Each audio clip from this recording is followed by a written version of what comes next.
Hey, good afternoon. Happy Monday afternoon. Dr. C here with you for our office hours. Welcome aboard. Seeing some friends jumping on already. Classically Fab, good to see you here. And we got Allison with too, lots of people coming on.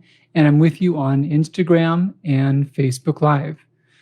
So hope it's been a good week so far. It's just an unprecedented time in the world, and just want to reach out and wish everyone the best. And, I do think that it's a crazy year, but I do think this is a time of real growth and inflection and time to, reconsider priorities. And yeah, I think a lot of good things can come from this. So office hours live, here's where I'd love to see you guys and see some questions and go deep in a couple questions. I'll take several and try to get as much detail. And I love to get ones to where I can get more of your feedback from my initial responses too. And that way it gets to be more useful. So yeah, questions about thyroid function especially. A lot of content coming out soon on iodine, a whole lot more things about iodine coming out in the coming months. So love to talk about all things iodine, thyroid, hormones, adrenals, all things in my area.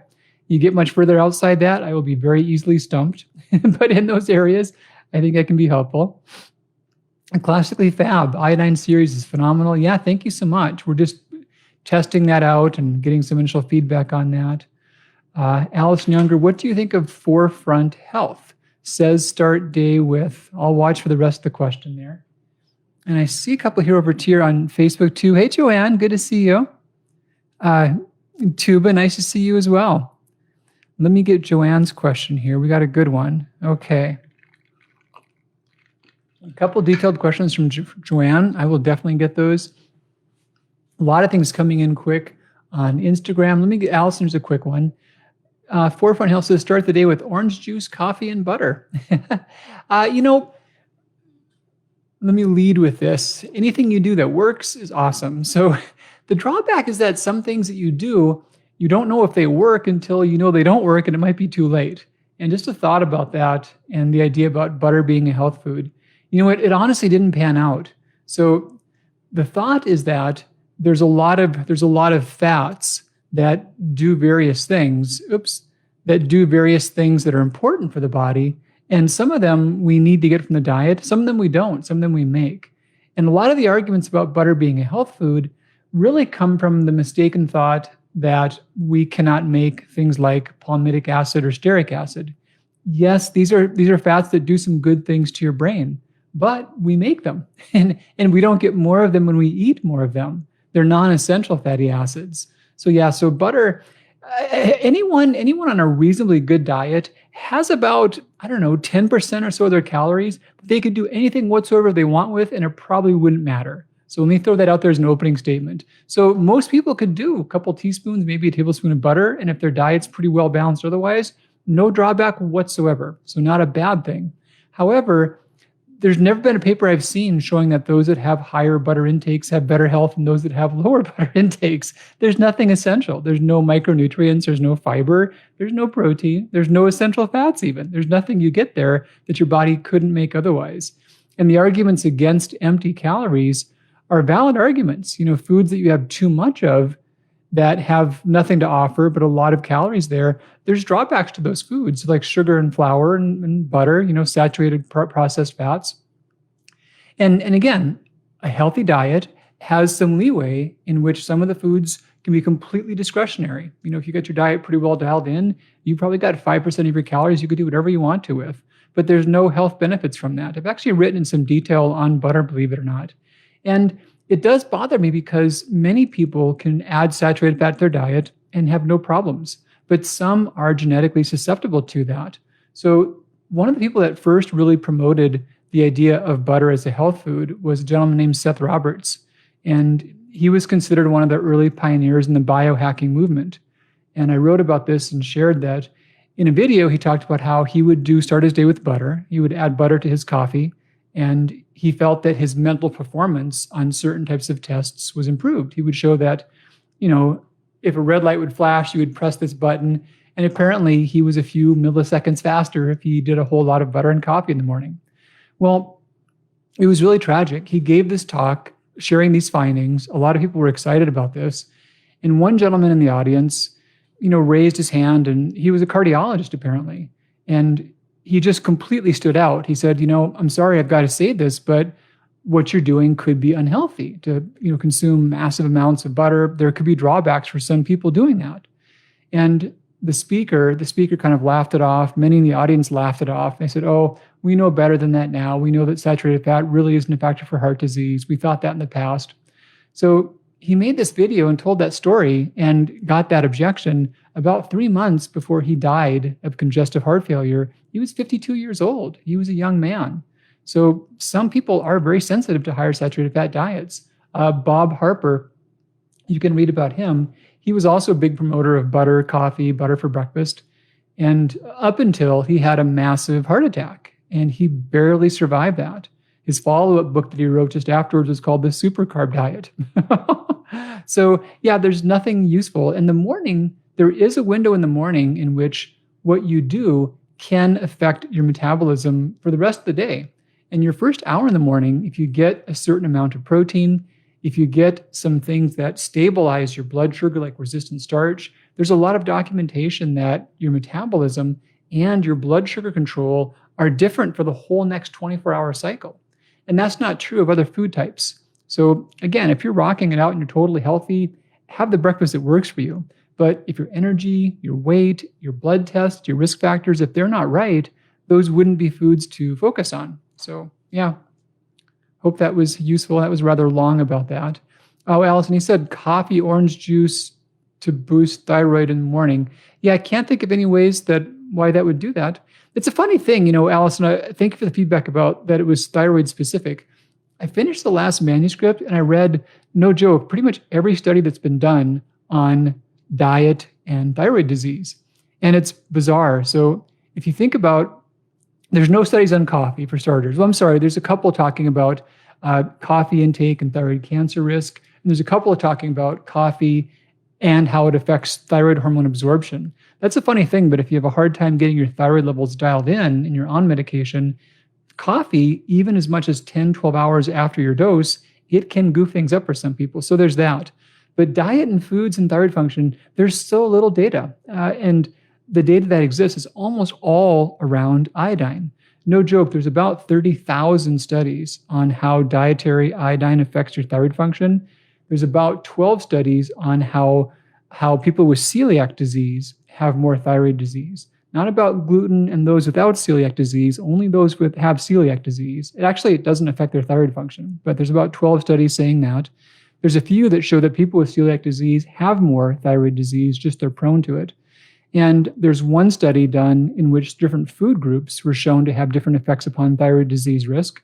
The Cliff's notes on that also actually were bad for butter. Butter was in the groups that worsened thyroid antibodies. There's 2 studies showing that vegans have lower risk for thyroid disease, and that's about it. Once you leave out the 30,000 studies on iodine, there's almost nothing left. So yeah. Okay, good detailed question from Joanne. Let me go deep in this one here. Joanne in Maryland, does the chocolate reset shake have a full day's worth of resistant starch? It does, yeah, and the active ingredients are the same in the chocolate or the vanilla. So hopefully that's useful. Is it necessary to take RS Complete? It is not necessary. There are those who have chronic inflammatory bowel disease or real struggles with blood sugar where they add that in for added benefit. Or there are those who don't take the shake for some reason or another and use the RS Complete as a separate source of RS. So yeah. I know the Reset Shake and RS Complete both stabilize glucose levels. Should he take both? A family member who takes medication for diabetes. Also, should he monitor his blood sugar? His medication should be reduced because of the resistant starch. Ideal range is T4 and T3. Thanks for the series. Should I still sign up for the consultation? The consultation would be not different than what you would have otherwise, but you would be given a consultation, be credited one because of that. So that's helpful. In terms of who's the person again, trying to find that? Family member. Okay. In terms of your family member, they can add in the RS Complete for better blood sugar regulation. Really, doing the reset is often so dramatic, and I would definitely have you said he, monitor blood sugar and work with his doctor because he probably won't need the same amount of medication very quickly. In integrative health, we manage diabetes as well. And in most cases, we stop people's medications the day they start the whole metabolism reset because that's how dramatically quick it is for changing their blood sugar. That's what we really made the whole thing was for reversing diabetes. And the fact that it was so good for all the other benefits for weight loss, that was a cool side benefit. Let me grab another one here. Holly Avalon. Hey, Holly. Thanks so much for giving your time each week. It's appreciated. Is there a connection between balance issues, hypothyroidism, Hashimoto's? I've noticed my balance is off while doing yoga and HIIT. Yeah, cool question, Holly. And I like that you made the distinction between hypothyroidism and Hashimoto's, and I would really draw that one out. So Hashimoto's, having some proclivity to attack your thyroid, let's put that here, and then hypothyroidism, so being in a hypothyroid state. There's definitely a lot of data saying that hypo or hyperthyroidism can affect your balance. I don't think there's data saying that the immunity, that just the Hashimoto's part alone can affect your balance, but of course the immunity can lead to hypothyroidism.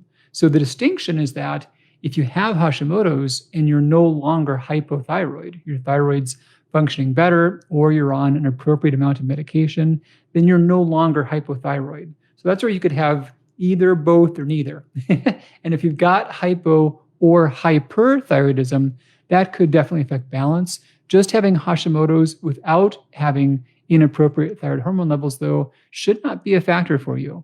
So if your levels are dialed in and your balance is off, think about other things, and anemias can affect that. We were just talking about blood sugar. It can affect that too. Also, we can see that apnea, low oxygenation during sleep can also affect balance. But yeah, and if your thyroid levels are not right, that should be a real high priority for getting them dialed in. I hope that's useful. All right, let me grab a couple more here. Bethany's here, Tuba's here. Nice to see you guys. Adette, Carrie, Tammy, lots more friends jumping on. Good to see everyone. Yeah. Hopefully the social distancing everyone's doing all right with that. I just read a fascinating book. Stranger in the Woods, Stranger in the Forest. Let me get the name right in case anyone's interested. Stranger in the Woods. So the term hermit, right? We think about someone living off on their own in the woods, growing a beard. Well, a gentleman was on his own in the woods up until, I think it was, 4 or 5 years ago. And he was 27 years. Well, I could do the math. I guess it was 2011 when he would have come out, because it was 1984 when he walked off in the woods as a young man. And he lived in the woods in Maine, in rural Maine, Maine winters, 27 years outside every night. The dark part about the story was that, you got to eat, and wildcrafting and hunting is not that easy. So he took to robbing these seasonal cabins. A lot of folks weren't there very often, and he kind of figured out who was where when, and he robbed a lot of all the time. That's how he got his food. But yeah, there's 2 times where he saw people over 27 years. Once he stumbled across a hiker and said hi, that was it. A second time, he saw 3 men out hunting and kind of waved them off from several hundred yards away. That was it. He didn't speak to them. So he said 1 word in 27 years.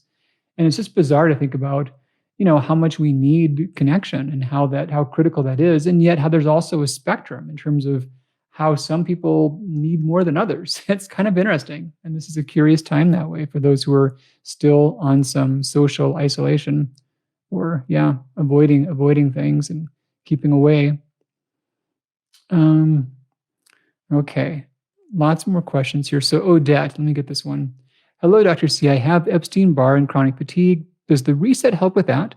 And what else can I be doing? I am on week 3 of the reset, but still struggle with inflammation. Thank you.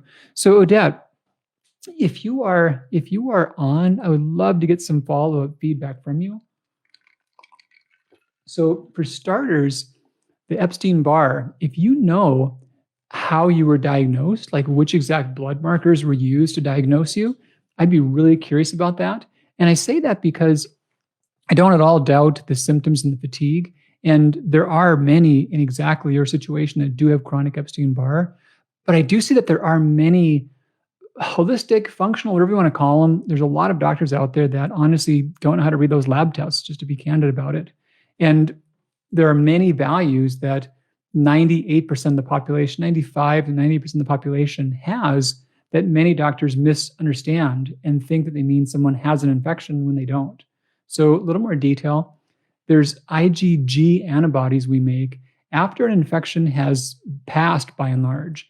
And those have some memory effect to help us eradicate the infection quickly in the future. And they show past exposure. But I've had just countless cases to where I've seen someone clinically and they said, yeah, I've struggled with Epstein-Barr for years. I was diagnosed with it. Nothing I do helps it. And they show me their past labs. They had Epstein-Barr who knows when, but it was no longer active. And yeah, most of us get it at some point. And in most cases, we don't even know we had it. We might know that we had a cold or a flu that we just felt off, but it was never more significant than that. And in the following months, we get seropositive and we remain that way for life. So yeah, most all adults are exposed to Epstein-Barr early in life, and most of us have positive IgG antibodies. And even high IgG antibodies are quite common. So if someone does have high IgM antibodies also, and then ideally if they go on and get confirmed via a PCR test, then you can show, yeah, they still have it and it's there. That happens, but it's much more common that people have just the high IgG titers, and those are not significant. So many get told that they're struggling with an infection they don't have, and that's why I ask about it. If you know more details, please do put that in. I will watch for that. Okay, so you repeated the question. Let me just see. Okay, nothing more detail.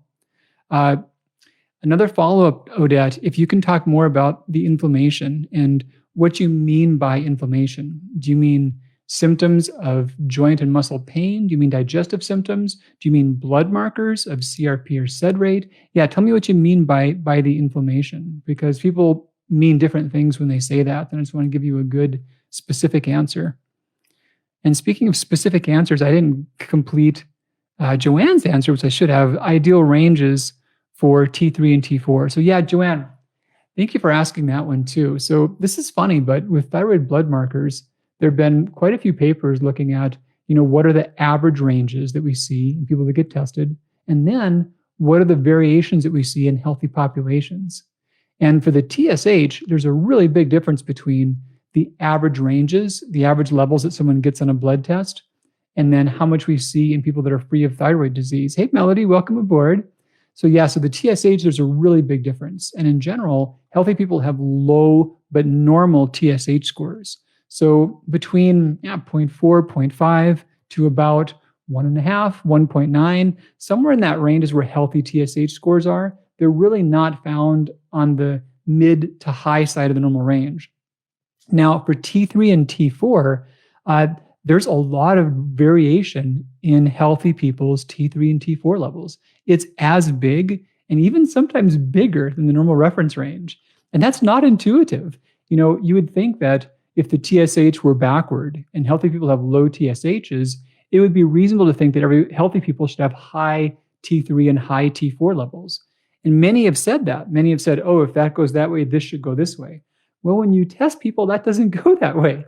And they actually have tested people to see, of those who have high normal T3 levels, how is their health different? And it's actually not positive. High normal or elevated T3 levels are associated with weight gain. Yep, weight gain, slower metabolic rate, more blood sugar abnormalities, and then cardiac complications. So yeah, a broad normal range is actually fine for T3 and T4. And many healthy people can have optimal TSHs, but be slightly out of range and in a fluctuating way for T3 and T4. And the behind the scenes story of how T3 and T4 are regulated, it actually makes sense. It's not surprising that it would work that way. Okay, so let me follow up with the comments I had going with Odette here. Odette, thank you. I will look for the blood test and follow up next week. I don't think it is active now, but I was told the virus lives inside of cells. If not, I am not sure why even mild exercise triggers inflammation. Odette, I feel like I have the flu achy. So, Odette, you mentioned that you had chronic fatigue, and muscle pain can be a common variation along with chronic fatigue syndrome. So, chronic fatigue, sometimes people say it just meaning they are fatigued, they're describing it, and others use that as a formal diagnosis. So, medically, as a diagnosis, it means that the fatigue has limited at least 50% of your functional capacity for at least 6 months, and there's no real defined cause for that. So that's what we call chronic fatigue syndrome. And then if someone has muscle pain on 16 of 18 certain trigger points at a certain amount of pressure, we would say they also have fibromyalgia. And generally, if they have pain in those trigger points, they also get muscle pain with exercise.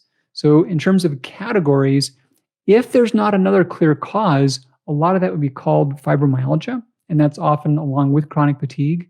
But I really want to put a lot of weight on if there's not another cause, because in so many cases, there is another cause. So Odette, many that follow me do so because they have thyroid disease. I don't know if you do or not. If you do, that can be that cause. If you have thyroid levels that are not optimal, that can be what causes those symptoms. And it's a little, I don't know, it's a bit of a disservice to say someone has an unknown syndrome when they really have a condition that's not been resolved, or if someone's anemic, or if someone has other issues that go along with poor thyroid function. Those can be causative factors of those symptoms. But the thought is really, what's wrong? What are the causative problems? Especially anemias, they can be big culprits for that. So hopefully that's useful, but really it's a matter of diagnosis. I think that a shortcoming that can happen in natural medicine is they can often say, well, what's the best remedy for inflammation? Not so much, why does this one person have these symptoms? That's the question to ask.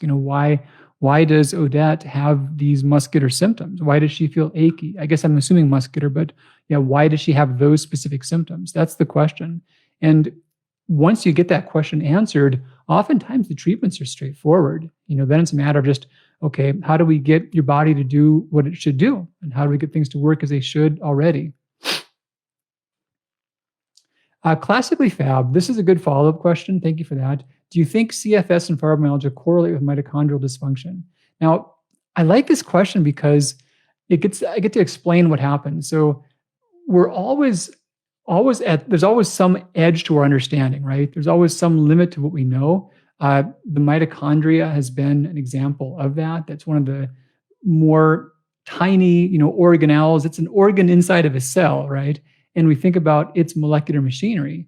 And it's been talked about as if it's the cause of things, is the ultimate cause of things. And I would argue that it's really more of a description to say that we have mitochondrial dysfunction in a certain state. We have that happen, but it doesn't happen. It doesn't start by itself. It didn't start because the mitochondria were broken. And even those that really promote the mitochondrial model, they would agree with that. A lot of them are close friends of mine. They would say, yes, you can't say, you can't like swap out your mitochondria or, change your mitochondria. The question is, why are the mitochondria not working? And the ultimate answers to these questions come down to a short list of things. We've got some chronic disease process. We're missing some nutrient. Our sleep is off. Our circadian cycles are not working properly. We're reacting negatively to something in our environment. We've got a chronic stress response. We're not moving our bodies enough. Little things like that little bit of extra body fat, that causes inflammation. That can cause symptoms. So the ultimate cause, we can register what's happening in the mitochondria.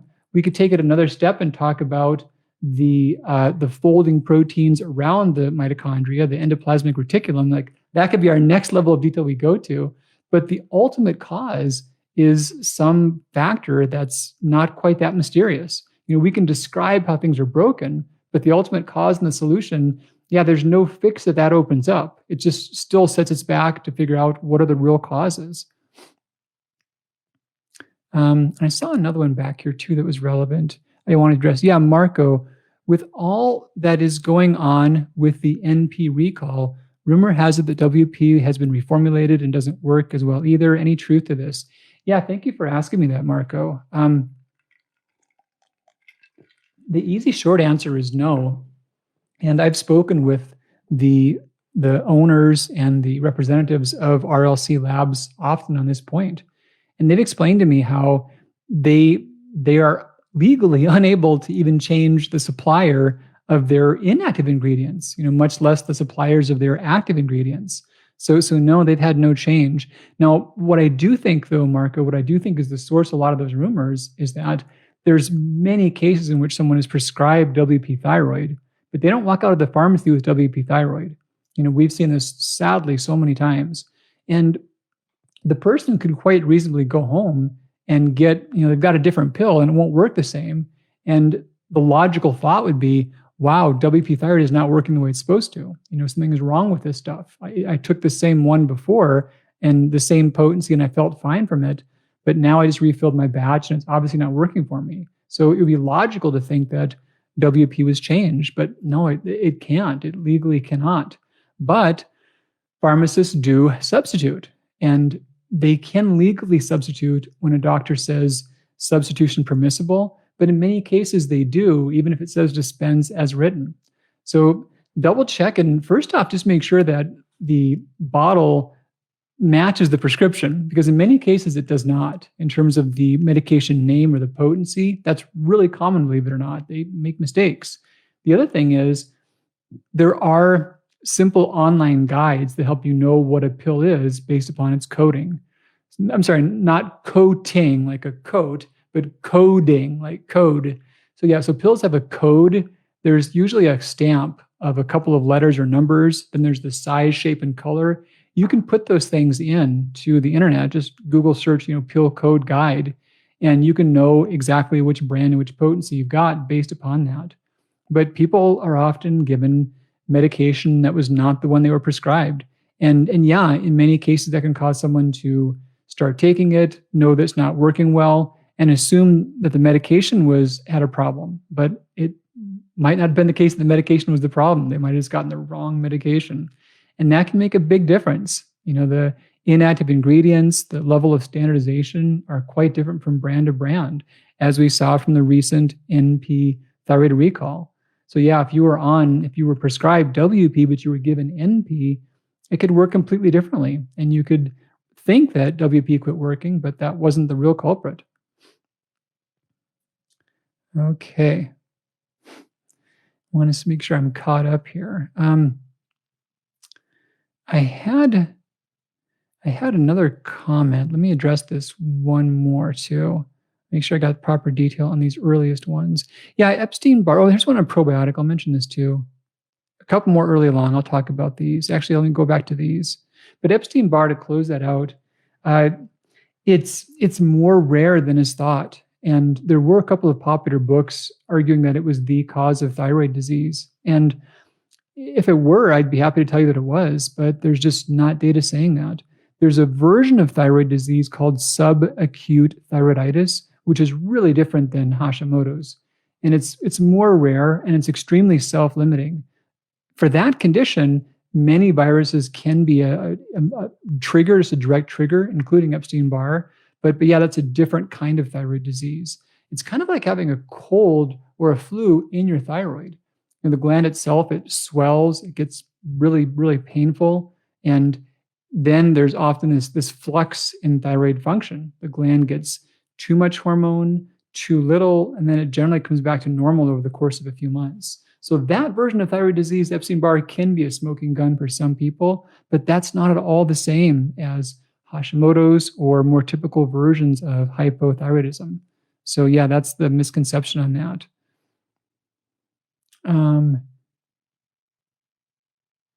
Carrie, you said, and recommendations, but that wasn't your first question. I don't understand that. I don't see a prior question. And recommendations for either MTHFR homozygous or C77. Yeah, good question. MTHFR. Okay, Michelle Frank. I'll come back to this one, Michelle, about celiac disease and thyroid issues. I'll come back on that in some detail. Carrie, MTHFR, this is a fascinating thing. So there's gene status and there's gene expression. So having an MTHFR gene means that you could have abnormalities with your methylation status. It doesn't mean that you do. It means that you could. So for an example, someone asked about celiac here, which I'll come back to. Celiac disease, about 60% of the population has genes that makes them susceptible to celiac disease. But a little less than 1% has celiac disease. So 59 some odd percent of people genetically could be said that they're prone to it or susceptible to it. And I've often seen them told they must, change their habits because of it. But they don't have celiac disease. They just don't have those reactions. And their wheat consumption doesn't change their risk for celiac disease. There's a big disconnect, and I'll wrap this in too. So, Michelle, celiac disease can cause thyroid issue. So, Michelle, the overlap is that people that already have celiac disease have a greater risk for getting thyroid disease, and people that have thyroid disease have a greater risk for having celiac disease. Now, that's not quite the same as saying one causes the other. And the numbers are not even as high as you would think. So general population, it's about 1% that has celiac. And that's, for those that have it, it's a big deal. I don't want to downplay that. And many are underdiagnosed. Many have it that should get it caught and make sense. And they've got to change it. They've got to avoid the gluten. That's so serious. But in those who are known to have thyroid disease, that 1% is probably about 2.8%. So it's more common, but it's still the minority of people. Now, the question as to whether or not celiac disease causes thyroid disease. Well, this question was put to a test in which a group of people who were newly diagnosed with celiac disease were tracked for a year. And they wanted to find out how many of them developed thyroid disease. And then also, if they did avoid wheat, were they more or less likely to develop thyroid disease? Ooh, let me get a quick refresh on Facebook. Okay, Facebook, if you want to give me feedback if audio is coming through still, it looks like there's a difficulty with the video, but I think audio is still happening. Facebook's been goofy sometimes, but I'll finish out the thought here, still with you guys on Instagram, if nothing else. So yeah, they looked at those who had just been diagnosed with celiac disease, and they found that some of them were already known to have thyroid disease. So they pulled them out of the study. But those that were just diagnosed and didn't yet have thyroid disease were tracked for a year. And those who did really avoid wheat thoroughly, that group was compared against the group that didn't avoid wheat all that well. So did having celiac disease and eating wheat make them more apt to get thyroid disease than having celiac disease and avoiding wheat? And it turned out that many with celiac, some already had thyroid disease and more did develop thyroid disease. But there was no difference whether or not they avoided wheat. So having celiac disease makes you prone to thyroid disease, but gluten didn't affect the risk for thyroid disease. That's the difference. So yeah, if someone has celiac, they should avoid gluten, but gluten doesn't change their odds of getting thyroid disease after the fact. So little subtle distinction. Lots more coming on. Good to see you all. Soy is with us. Soy Act. Elvira, I think you were with a little bit ago, I remember correctly. Yeah, welcome back.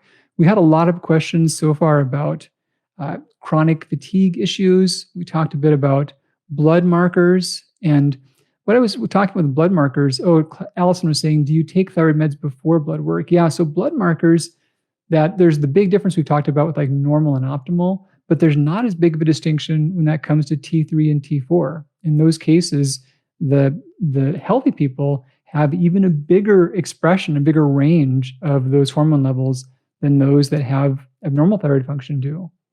And thyroid meds before blood work, no, you don't. No thyroid meds before blood work. And that's one of the rules. There's several really important rules for that one. So the others are, you want to get the blood work done in the morning between about 7 and 9. You want to be fasting. You want to have had no supplements for the last 3 days. Now, to be really precise, the culprits are going to be biotin and also probiotics. But yeah, no supplements for 3 days before your blood work. So none at all. And it can skew your levels. And the last rule is you'd want to get the test done.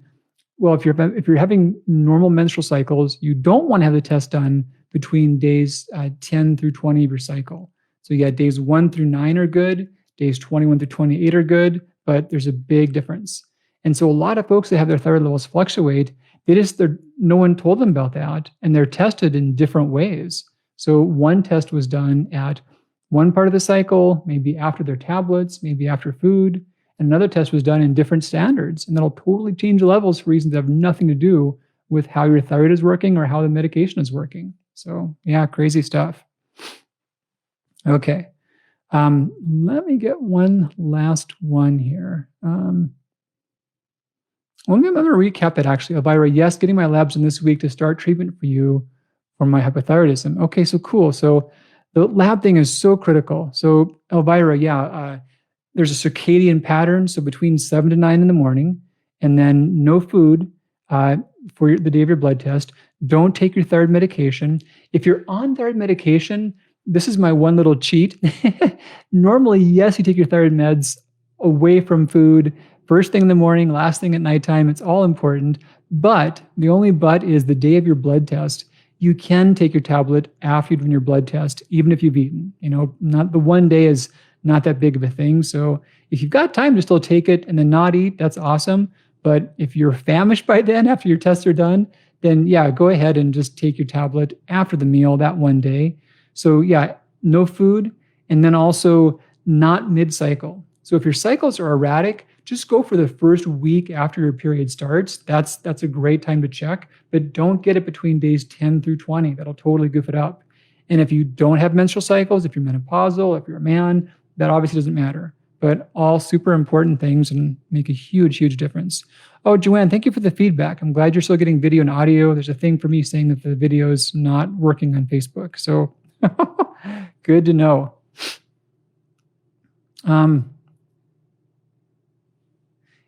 Brittany, can you take your thyroid meds at the same time with beta blockers? Yeah, so beta blockers are often given in the morning, but no, you wouldn't take them at the same time. Thyroid medications are so hard to absorb, and this comes down to the whole microgram thing. So I don't have any good props, but one class that I had, there was this doctor, it was Dr. Lise Elschler. She had recently graduated herself. I think she's just a couple years ahead of me in terms of when she started practicing.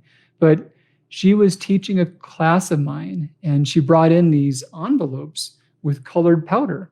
And their purpose was to show in obvious senses how much a certain amount, like what does 100 milligrams look like? What does 300 milligrams look like? What does 10 milligrams look like? So she had these different envelopes that were different amounts of a really bright, colorful powder. And you could really then wrap your head around what these quantities were. And the fascinating part is that with thyroid medications, we're talking about micrograms, And so a gram, 1,000 micrograms is about a paper clip. And then a microgram is a millionth of that paper clip. So a millionth of a paper clip going down that far, if you went the other way, if you went up by a factor of a million paper clips is about the mass of an adult Holstein cow. It's like a big cow with the black and white spots. That's 1,000,000 grams, right? So a millionth of a gram, that's the world we're talking about for thyroid medications. So it's so tiny, and anything can make them not absorb well. That can be any minerals, any proteins, any fibers, just across the board. So nothing with them other than water. And sometimes that makes such a big difference for people and how well they work. I actually just wrote a blog post that's coming out soon on 21 reasons why your thyroid medication might not be working. And a lot of the reasons had to do with just little stuff like that, just when they were taken and what they were taken with. So super important. Yeah. Okay. Let me grab one more of these. Diet for hypo. Yes, Allison. To be really precise, your thyroid hormone levels, the hypo part, the big thing there is going to be dialing in iodine, and stay tuned for a lot more on that. The generalization is the more you can avoid, the better, and there's a really good window that has the best results in reversing that. And specifically, hypothyroidism, one of the papers showed that, 3 different papers showed that an average of 70 to 80% of people could fully reverse it over the course of just about 6 weeks. And I wrote a whole book about that, and I made some docuseries and programs coming out soon. But the general idea is really just avoiding all those extra sources of iodine. All right, let me see if I can't grab one more here. Benny, hey Benny, Kelly, and hey Kelly, thanks for the clarification. I keep having my Epstein-Barr virus reactivate twice since August. Had blood work this morning at your office, feeling like it's back again, wondering if should have thyroid antibodies run too, again, if it's been a while. And I have gained 15 pounds, not like me, any tips for Epstein-Barr virus. So Kelly, you mentioned being checked at the office. I'll actually reach out. I'm going to talk to the doctors tomorrow, and I'll talk to them about your exact situation. They know how to check this. If it is reactivating, that's not as common, but it can happen. Probably the most useful single factor with that is intravenous vitamin C being a useful thing. Some people do better with that and combinations of antivirals. I mentioned before about how for so many people, they don't have recurrent Epstein-Barr. They just have the normal IgG antibodies that show past exposure. But Kelly, I'll talk to the docs about your exact situation and see where things are and make sure you're on track. So yeah. And measuring thyroid antibodies run, again, if it's been a while and gained pounds. So the question there is, what do thyroid antibodies do if your thyroid function is otherwise stable? And in many cases, they're not important. They wouldn't necessarily be a source of weight gain. We do know that when they're extremely high, like in the high 4 digits, they may affect fertility even with healthy thyroid function. So there's normal thyroid function and optimal. And the question is, if your thyroid is optimal, do the high antibodies still do anything by themselves? And yeah, in most cases, they do not. So if they are higher or lower, they don't even change the risk of thyroid disease progressing. And if they get lower, they don't even make a clear difference about your thyroid healing. So this is a bizarre concept, but I learned this in the last manuscript. Your thyroid antibodies don't actually cause thyroid disease. So this is weird. Antithyroid peroxidase and antithyroid globulin, they're not what damages the thyroid specifically.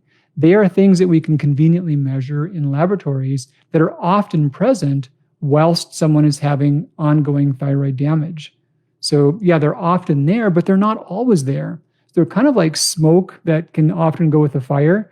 You can have smoldering embers and no smoke, or you could have a whole lot of smoke and not much fire, right?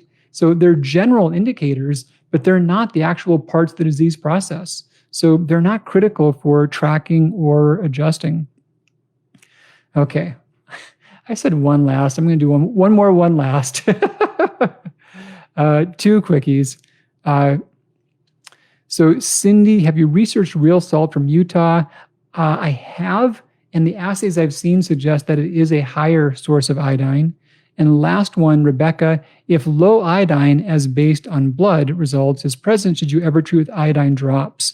So Rebecca, we got a couple things in there. So one of which is, are blood markers accurate tools to gauge your iodine status?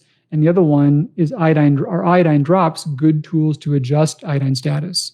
So the first one, blood markers are not useful tools for gauging iodine deficiency. So blood markers are serum iodine levels, and the serum levels are pretty tightly regulated in the body, but they can be skewed, and so the deficient states are less meaningful. The serum tests are only helpful if someone has possible iodine overdose and you're not sure if that's the source of their symptoms, and their exposure was more than about a few weeks. So this is very specific to one medication called amiodarone. And if someone is given that, the medication, it's crazy. The half-life of the medication, don't quote me on the exact number, but it's over 3 months. So it takes more than 3 months to get half of the medicine out of your body. So to get all of it out can take 8, at least 9 or more months to get the whole thing cleared. And it's one of the reasons it's so toxic is because it's got such massive amounts of iodine. But even after the first bunch of iodine has cleared the body, it can still be harmful because the iodine stays in the system. So in those cases, serum levels of iodine show if you've been exposed to an amount that high. But the serum levels aren't useful for diagnosing iodine deficiency. So the most common tests available are urine tests. However, they're only accurate for gauging the iodine status of a population of 500 or more people. There's so much variation from reading to reading that no one person can have an accurate iodine assessment based on their urinary iodine levels. The only distinction is that there are urine tests that are calibrated based upon creatinine. So those are not the typical urinary iodine tests, but those do exist. Those are accurate. Now, the second part of your question is the iodine drops. No, there's really not situations. Iodine deficiency, it's almost gone from planet Earth. There are 7 countries that have mild iodine insufficiency. And at that level, we'll see a slight elevation in pediatric goiter, but not a negative effect for adults. So populations that had categorized as severe iodine deficiency, that was different. But as of 2014, there was not a single nation left on planet Earth that was in that category. That's all come and gone. So I have seen people that once, I guess, to where a young man was consuming nothing but raw vegetables. And I mean nothing. Like it was 2 to 4 pounds of just raw vegetables every day, and mostly broccoli and no other food. So he did develop an iodine deficiency. However, he didn't need iodine drops. He just needed food. He just needed a bigger range of things in his diet.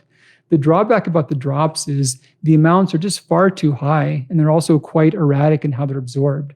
So it's easy to get enough in the diet, and it's easy to get that with just a good variety of normal healthy foods. So yeah.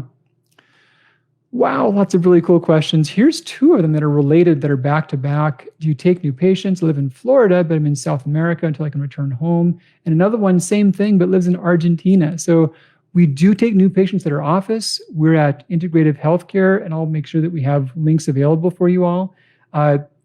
We do telemedicine, not out of the country, but we do that work out of state. And really happy to help. We've got an awesome team of doctors. I'll hang out with them tomorrow morning. Virtually, sadly, but we'll get together again in person soon. But yeah, we do case reviews like Kelly, like I'll talk to them about you, and they're really good. They're awesome. So, okay, lots of good more questions coming in. Joanne, thank you for the feedback, and thank you for letting me know that the video is still working. Good to see everyone. I saw some friends here too. Dr. Paulson jumped in at one point, and you guys take great care of yourself wherever you are. You know, I wish you all the best. We're going to get through these times. We'll come back better for it. And I don't know, we'll learn some lessons along the way. All right. Have a great week. We'll see you real soon. Bye-bye.